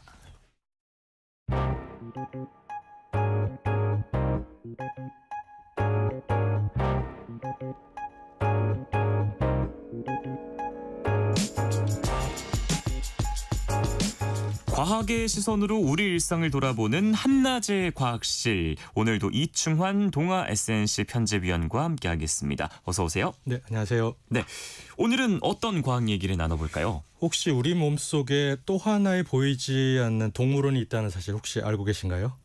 장 속에는 수많은 미생물이 살고 있는데요. 이 작은 손님들이 우리의 소화는 물론이고 체중과 기분, 심지어 성격까지 좌우합니다. 오늘은 마치 몸속에서 열리는 비밀 회의 같은 장내 미생물의 세계를 좀 들여다보겠습니다. 오, 미생물이 있는 건 알고 있었는데 방금 말씀하신 이 성격까지 좌우한다니까 더 궁금해집니다. 네. 자, 흔히 우리 몸속에 세균이 산다 하면은 기겁부터 하는 분들이 많으신데 장내 미생물은 무엇이고 정말 우리 속에 세균이 그렇게 많이 사나 궁금하거든요. 네, 쉽게 말하면 장내 미생물은 우리 장 속에 살고 있는 세균, 곰팡이, 바이러스 같은 미생물들을 말합니다. 그런데 단순히 세균 덩어리가 아니라 이들 통틀어 마이크로바이옴이라고 부르는데요. 바이옴이란 말은 하나의 생태계를 뜻합니다. 장 속이 그만큼 이제 복잡하고 정교한 생태계라는 뜻인데요. 장내 미생물은 마치 내 속의 또 다른 생태계라고 보면 되겠습니다. 특히 우리 몸속에 미생물이 100조 정도 있는데요. 사실 사람 세포 수보다 많다고 합니다. 흔히 내 몸은 내 것이라고 하지만 사실은 세균들과 공동 소유라고 할 수 있고요. 전체 무게로 따지면 성인 기준으로 1-2kg 정도의 세균이 우리 장 속에 살고 있어요. 그러니까 뱃속에 작은 동물원을 품고 다니는 셈이죠. 생각보다 많은데요. 네, 그렇습니다. 야, 그러면 이 미생물들이 장 속에만 있는 건가요? 그렇진 않습니다. 입안, 위, 소장, 대장 등 이제 소화기관 전체에 퍼져 있는데요. 밀집도와 종류가 좀 다릅니다. 입속의 경우에는 충치 원인균도 있고요. 좋은균도 있습니다. 구강 미생물이 많기 때문에 이제 치아, 잇몸 건강은 장 건강과도 연결되고요. 위의 경우에는 위산이 강해서 세균이 살기 어렵지만 헬리코박터 파일로리 같은 강산 속에서 버티는 특별한 세균이 있습니다. 소장의 경우에는 음식물이 흡수되는 곳이라 이제 미생물 수도 많지만 소화 효소와 담즙 때문에 상대적으로 제한되고요. 진짜 세균 왕국은 대장입니다. 우리 몸 미생물의 90% 이상이 대장에 살고 있는데요. 대장은 산소가 거의 없고 발효작용이 활발해서 세균이 살기 좋은 환경이거든요. 오, 대장의 한 90% 이상이 밀집해 있다. 입속, 또 위, 소장까지 미생물이 의외로 많은 곳에 살고 있었습니다. 또 보통 장내 미생물 하면 많이 들어본 게 이제 소화, 유산균 이 정도를 떠올릴 것 같은데 그게 다는 아니겠죠? 네, 그렇습니다. 장내 미생물은 단순히 음식물을 소화시키는 데 그치지 않고요. 면역 체계, 호르몬, 심지어 뇌 활동까지 영향을 미칩니다. 그래서 요즘은 장을 제2의 뇌라고 부르기도 하는데요. 예를 들어서 음식에서 이제 소화효소만으로 분해하지 못하는 섬유질이나 다당류를 잘게 분해해주는 세균이 있는데요.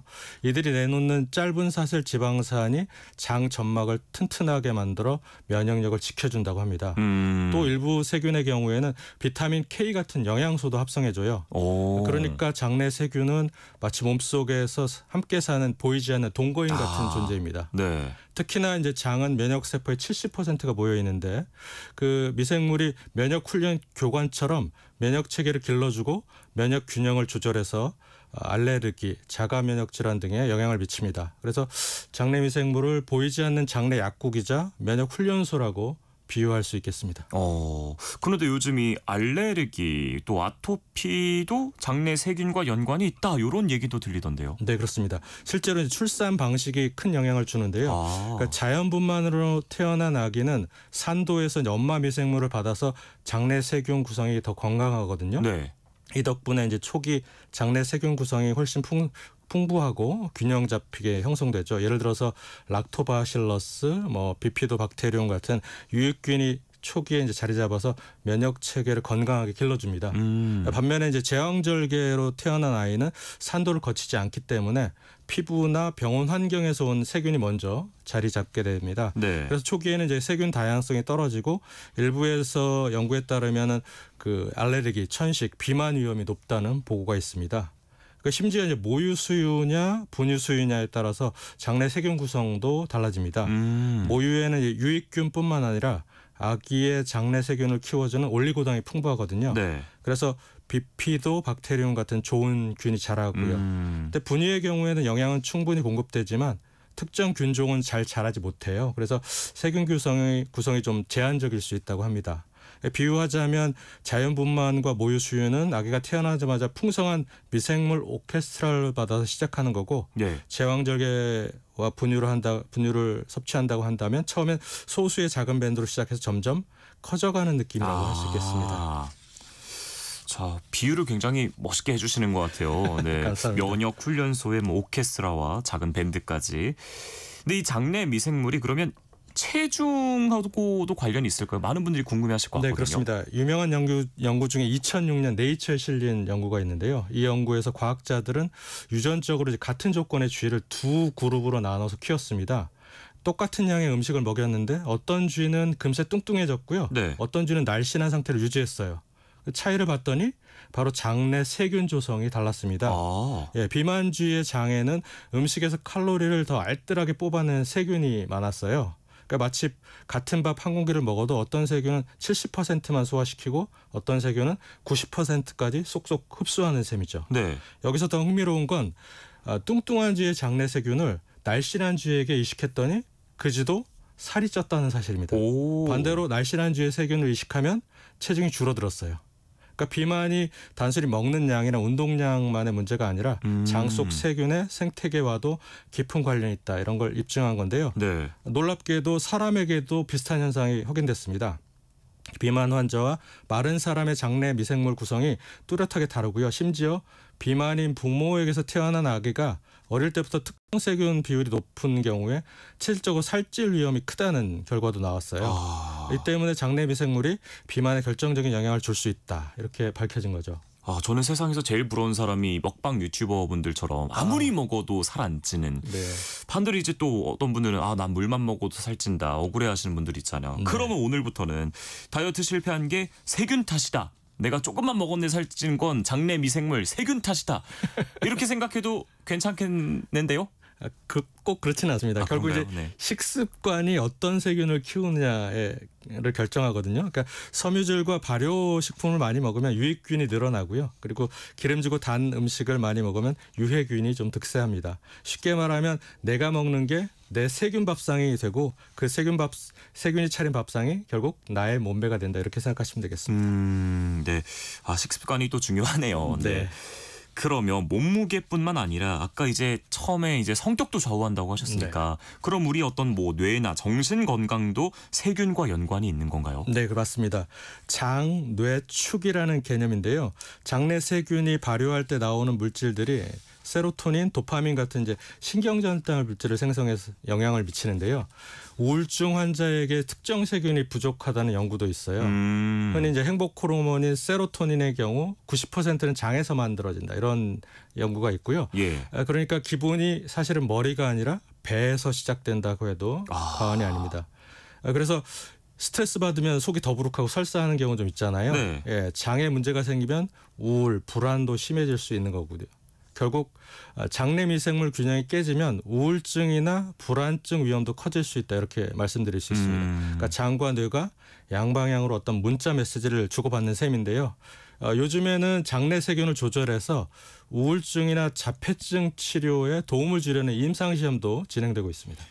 야, 이 얘기 들어보니까 장내 세균을 잘 키우기만 하면 살도 빠지고 기분도 좋아지고 몸과 마음이 둘 다 건강하겠네요. 네, 맞습니다. 장내 세균은 그냥 혼자 사는 게 아니라 음식이라는 DJ가 틀어주는 음악에 따라 분위기가 확 달라지거든요. 예를 들어서 김치, 된장, 청국장 같은 우리 전통 발효식품이나 아니면 요거트에 있는 유산균이 풍부하잖아요. 네. 그런 식품은 이런 걸 먹으면 장 속에서 유산균들이 마치 힙합 클럽에서 신나게 춤추듯이 활발하게 활동합니다. 이럴 땐 소화도 잘 되고요. 면역도 튼튼해집니다. 반대로 이제 고기와 기름 위주의 서구식 식단을 계속 먹으면 어떻게 될까요? 유익균은 줄고 유해균이 득세합니다. 그럼 이제 장 속은 힙합 클럽이라기보다는 술 취한 사람들이 시끄럽게 떠드는 난장판 술집이 돼버리는 건데요. 분위기가 엉망이 되면 당연히 몸에도 안 좋은 신호가 나타납니다. 염증이 잘 생기고 비만이나 당뇨 같은 대사 질환 위험이 높아지죠. 정말 이 식습관이 더 중요할 것 같습니다. 네, 맞습니다. 그런 얘기도 있더라고요. 미생물 때문에 키스로 우울증이 옮을 수도 있다. 네, 이거 올해 발표된 국제 연구 결과인데요. 결혼한 부부의 구강 미생물이 서로 닮아가면서 정신 건강에도 영향을 미칠 수 있다는 결과가 나왔습니다. 실제로 신혼부부 1,740쌍을 6개월간 추적을 했더니요. 배우자 중 한쪽이 우울증 불안을 겪었는데 다른 배우자도 6개월 안에 비슷한 증상을 겪고 구강 미생물 구성도 비슷해졌다는 겁니다. 즉 단순히 마음만 담는 게 아니라 키스를 통해서 구강 미생물이 옮겨가면서 기분에도 영향을 줄 수 있다는 거죠. 실제로 이제 연구에서 배우자 사이에서 구강 미생물이 서로 전파되고 그 과정에서 스트레스 호르몬인 코르티솔 수치까지 같이 변화하는 걸 확인했어요. 쉽게 말하면 함께 울고 웃다 보면 세균도 따라 웃고 웃는다 이렇게 말씀드릴 수 있고요. 결국 부부는 얼굴만 담는 게 아니라 기분도 담는다 이런 게 과학이 어느 정도 확인해 준 거죠. 물론 이제 아직 인과관계가 확정된 것은 아니지만 미생물이 감정적인 전염에 관여할 수 있다는 흥미로운 연구 결과입니다. 오, 정말 신기합니다. 자, 정말 놀라운 세균의 장내 미생물의 세계 함께하고 계시는데 그러면 비만, 정신건강 외에도 또 다른 영향 미치는 부분들은 어떤 부분들이 있습니까? 네, 대표적으로 앞서 말씀드린 면역 질환이 있는데요. 장내 미생물은 면역계 훈련 구간 같은 역할을 합니다. 균형이 잘 잡혀 있으면 이건 적, 이건 아군 이렇게 구별하는 훈련이 잘 되는데 균형이 깨지면 엉뚱하게 이제 꽃가루나 아니면 음식 이런 단백질을 적으로 오해할 수가 있습니다. 그래서 이제 아토피, 천식, 알레르기 같은 질환이 생기는 거거든요. 그리고 자가 면역 질환의 경우 대표적으로 크론병이나 궤양성 대장염이 있는데 이건 특정 세균과 강한 관련이 있다는 연구가 많습니다. 네. 그러니까 어떤 세균이 지나치게 늘어나면 장 점막을 공격하거나 염증 반응을 과도하게 유발하는 거죠. 마치 이제 몸속에 내부 배신자가 생긴 셈입니다. 네. 그리고 신경질환의 경우 최근에는 파킨슨병, 치매 같은 뇌질환도 장내 미생물과 관련이 있다. 이런 연구가 활발합니다. 그러니까 장내에서 만들어진 독성 물질이나 염증 신호가 신경계를 타고 뇌까지 전달될 수 있는 건데요. 심지어 일부 연구에서는 파킨슨병 환자의 장내에서 특정 세균 패턴이 공통적으로 발견되기도 했습니다. 그래서 요즘은 치매 예방은 뇌보다 장에서 시작한다 이런 말이 나올 정도입니다. 뭐 아토피, 천식, 알레르기 같은 뭐 일상생활에서의 질환들에 이어서 뭐 파킨슨병의 치매까지 정말 이 장내 미생물이 몸에 중요한 역할을 하고 있는데 이걸 이제 과학적으로 원인을 밝혀낸 거잖아요. 그럼 이 장내 미생물을 활용해서 치료하는 방법도 좀 개발이 되고 있나요? 예, 맞습니다. 이미 여러 가지 시도가 진행 중인데요. 예를 들어서 맞춤형 프로바이오틱스라고 있습니다. 지금까지 유산균 제품은 누구에나 비슷하게 이렇게 적용했잖아요. 그런데 앞으로는 개인의 장내 미생물 상태를 분석해서 꼭 필요한 균주만 맞춤형으로 넣어주는 방식이 개발되고 있습니다. 마치 나만을 위한 장내 세균 맞춤 영양제 뭐 이렇게 표현드릴 수 있겠는데요. 그리고 또 이름은 좀 낯설지만 분변 미생물 이식이라는 실제로 효과가 입증된 치료법이 도입되고 있는데요. 건강한 사람의 대변에서 좋은 미생물을 추출해서 환자의 장에 이식하는 거예요. 듣기엔 조금 꺼름칙할 수 있지만 난치성 장염 환자에게 놀라운 효과를 보여주고 있다고 합니다. 그리고 최근에는 우울증, 불안증 같은 정신건강 치료에도 적용 가능성이 연구되고 있습니다. 분변 이식은 좀 신선하면서도 충격적인 얘기인데 조금 더 설명을 해 주실 수 있을까요? 네, 이름만 들으면 이게 뭐지 싶죠. 하지만 분변 미생물 이식은 실제로는 꽤 과학적이고 효과적인 치료라고 합니다. 그러니까 미국 FDA에서도 난치성 장감염, 특히 항생제로 잘 낫지 않는 클로스트리디움 디피실 감염 치료에 이미 허용을 했고요. 보통은 환자가 항생제를 여러 번 써도 재발하는데 건강한 사람의 장내 미생물을 이식하면 90% 이상은 성공률을 보인다고 합니다. 기존 치료법보다 훨씬 낫다는 거죠. 오늘 정말 뭐 새로운 세계를 접하고 있는 것 같습니다. 어릴 때 뭐 그 호빵맨, 세균맨 나오는 만화에서 세균맨 보고 항상 안 좋은 이 균인 줄 알았는데 그게 아니었네요. 자, 또 궁금해하신 분들이 많은데 6246님은 대장 내시경 하면 장을 완전히 비우잖아요. 그럼 장내 모든 세균들이 제로로 세팅되는 건가요? 꼭 그렇지는 않습니다. 그러니까 세균 자체는 어느 정도 있고요. 이제 비워지긴 하겠죠. 이제 한번 다시 리필된다고 생각하시면 될 것 같습니다. 네. 자, 오늘 말씀 들어보니까 세균이 진짜 뭐 단순히 질병만 일으키는 존재가 아니라 정말 다양한 역할을 한다는 걸 깨달았습니다. 네. 오늘 장내 미생물 이렇게 표현드릴 수 있습니다. 내장 속의 세균이 곧 나를 만든다. 그러니까 한마디로 우리가 무엇을 먹고 어떻게 생활을 하느냐에 따라서 내 몸속 세균 회의실 분위기가 달라지고요. 그게 결국 내 건강과 행복을 결정한다는 겁니다. 청취자 여러분, 오늘 저녁 식탁에서 뭘 먹을지 고를 때 내 몸속 작은 동거인들이 함께 앉아 있다고 생각해 보세요. 그들과 좋은 관계를 유지하는 게 결국 내 건강 비결이 될 것 같습니다. 네, 한마제 과학실 이충환 동아 SNC 편집위원과 오늘 세균에 대해서 알아봤습니다. 고맙습니다. 네, 감사합니다. 네, 세상의 모든 정보 오늘은 여기서 마무리하겠습니다. 모바일 쿠폰 당첨자는 홈페이지 공지사항에서 확인하실 수 있고요. 끝으로 이혜린의 포퓰러 나무 아래 들으시면서 저는 인사를 드리겠습니다. 행복한 오후 보내시고요. 내일 뵙겠습니다. 고맙습니다.